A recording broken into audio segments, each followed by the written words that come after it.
see the size of the leaf and the size of the container. Yeah. And then we don't want to go too far away from the container, right? So if we cut a little bit longer, I think it looks better.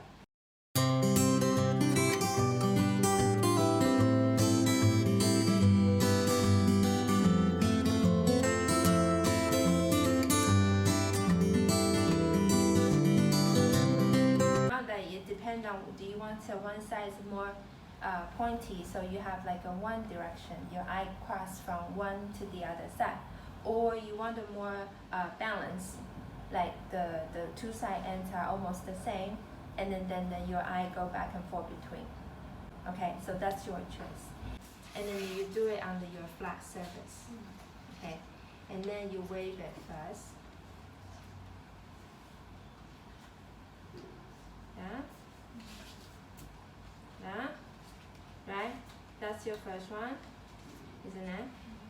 Right. And then you can cut it, and then you keep on going, and then you cut another one, you keep on going, right? And then I will use flower tape.